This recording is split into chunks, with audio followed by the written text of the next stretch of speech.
Hi, welcome to a Southern Model Railways video. Not from my garage, I'm in my house because it's cold in the garage, stop being out there. So I thought I'd make a little video about another model railway project, like I need another model railway project, which is this little 009 layout, which you can see the loco bombing round in the background. Just slow that down a bit. It'll probably stall now.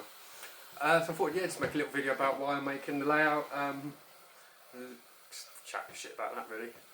Chat shit, get banged. So yeah, I've been making lid now for quite a while.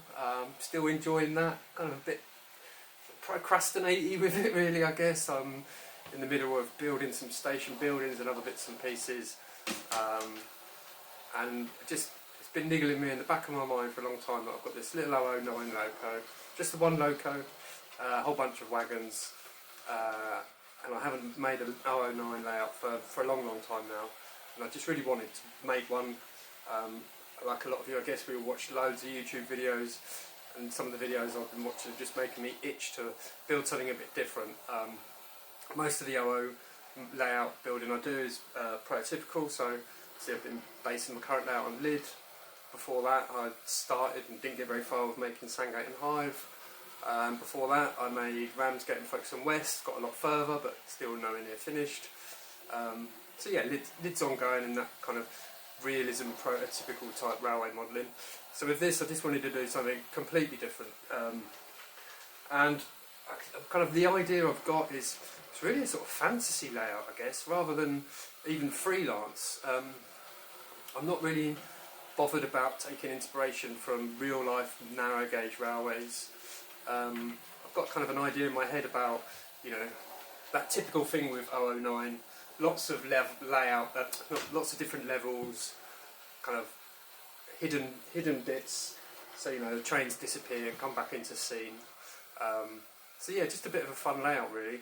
I want to build it. I've got this sort of image in my head of a dock scene with maybe like an estuary, bridges going across the estuary, and lots of kind of building infrastructure rather than a predominantly sort of nature-y, scenic layout. I'd quite like to try my hand at some other model building techniques. I've been watching quite a lot of American railroading videos. Railroading videos, I knew it at school. So yeah, just some different ways of building models really. Quite like to use sort of balsa wood, make some stuff out of wood. You know, like I said, it's going to be a fancy layout. I'd quite like a little bit of a trestle bridge on it. Just looks like a lot of fun to build and make, for no reason other than enjoyment. Also, other types of building I've seen using like air drying clay to, you know, carve your own sort of building walls, carving the bricks out of things like that. Come and have a go at that. And yeah, kind of like I said, I've got this fantasy in my head of a real higgledy-piggledy sort of town that's based by this dock with like lots of different bits of industry that are related, that the railways used for. So yeah, kind of,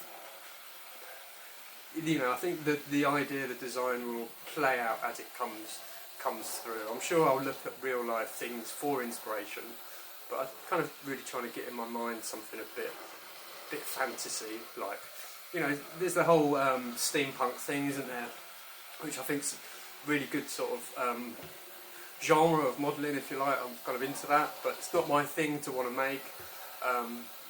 But you know, that's kind of some of the ethos of what I want with this fancy layout, which is, you know, the whole thing of steampunk is that like steam remained in use as it goes into the future and it's sort of modernised. I suppose what I'm thinking of is more of a you know, maybe pre-steampunk, so something that, you know, in that kind of fantasy timeline of the world where steam remains king, you know, there would have been a time a lot sooner than that steam was just carrying on.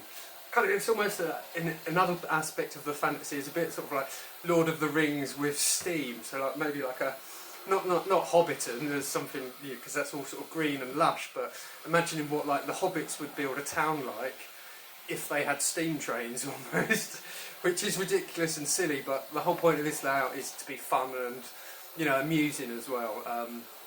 I've got it here at the moment. This is just a test loop, by the way. I just want to see what sort of tightness of radius you can get with the track. But it's on my coffee table. It's a part of it I've kind of really got an idea about as well, is can I make it into a sort of coffee table? It's obviously coffee table size and height, just as a bit of fun, you know, when people come round. It'd be great if that could work, so you can sit there and like play some trains. So it'd have like a whole continuous dog bone loop that's all sort of folded in on itself to get the inclines, and then, you know, little sidings off it, so you can play little games, little sort of shunting games, like get those wagons here to there and all that sort of fun and games. Surely be a lot of fun if you've got a few mates around after a few beers trying to shunt a tiny little 009 loco. Yeah, so I just kind of thought, make a little video, waffle on for a few minutes about what's going on. So like I said, just a test loop at the moment. Next sort of stage of testing, I was going to have to get an idea of like the inclines, how high what sort of slope the loco can go up, and yeah, then it's going to be a case of trying to fit that sort of tightness of really sort of narrow radius curves, inclines in, to see how many levels I can get. I really want to get 3 levels, but I think realistically it's probably going to be 2, and yeah, hopefully a bit of fun layout, something to distract me from my lid layout, which you can see in the background. It's in here at the moment, pointing, because the garage is a bit leaky and it's just not worth it getting wet really, even though it wouldn't really get too badly damaged with a few drips of water on it. It's just not worth a hassle. So I brought it in here, mainly with the intention of working on it, but I've ended up starting this, so you know, there you go, one of those things. If you're into model rails, I'm sure you know there's lots of distractions from the kind of main tasks that we need to do. Anyway, that's all I've got time for. See you later.